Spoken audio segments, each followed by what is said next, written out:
Selamat sampai. Hari ni aku ditemani follower Mr. Harun. Korang kalau nak beli kereta baru Mitsubishi Triton ke apa ke, boleh tengok dia punya Facebook page ya. Nak buat video sekejap ya. Ini trip terakhir ni, mestilah nak apa, buat kenang-kenangan.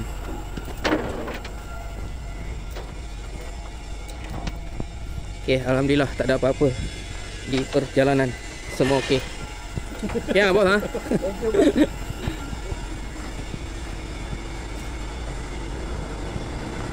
Okey, kejap lagi sambung. Aku nak buka ikatan ni, lepas tu nak turunkan. Jom turunkan. 3 biji. Yang ini tadi rapik dengan rim. Ada sebab lah rapik kan. Yang ini pun sama. Ada sebab rapik. Isi nak kena tengok betul-betul. Aku kena pipe ke apa ke kan. Lagi dia dah lama. Bila dia dah lama, dia ada free. Bila ada free, dia goyang-goyang. Banyak benda kena perhatikan. Benda walaupun beli tetap pakai duit. Walaupun dia beli lombok kan. Cerita dia. Okay, ini memang aku tak apa, ini tak apa. Jangan.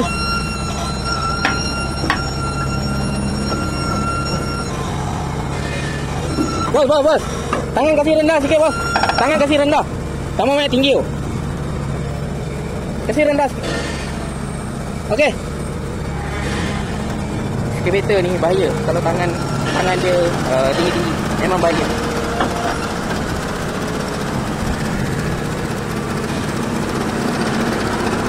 Boleh. Mari.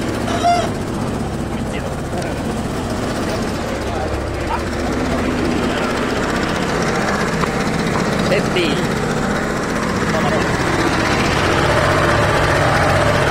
Barang ada taruh saja, Mak.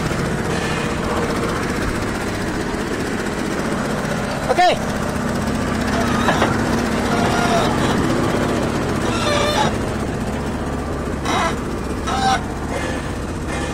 Boleh.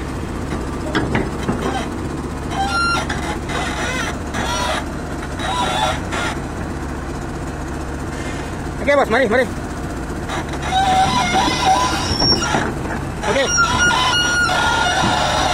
Turun.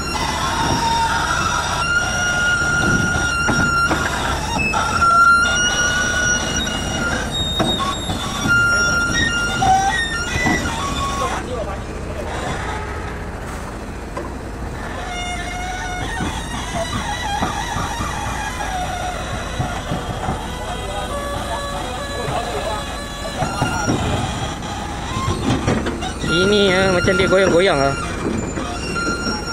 Bos, supaya mau jatuh. Harap tak ada apa sangkut lah kalau dia jatuh. Tak ada apa.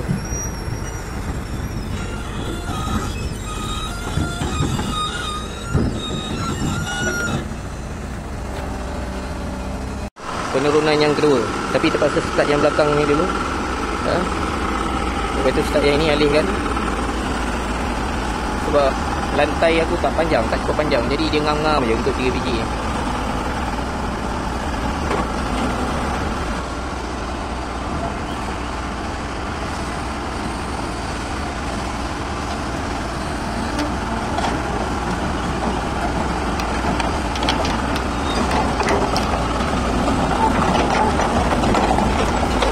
Okay, last dua LT.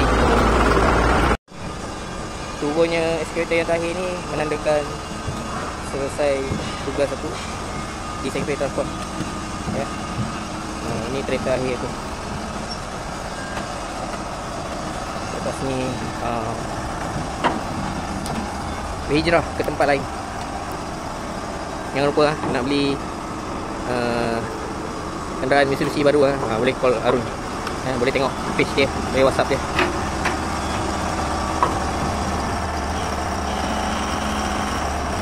Okay, syukur alhamdulillah.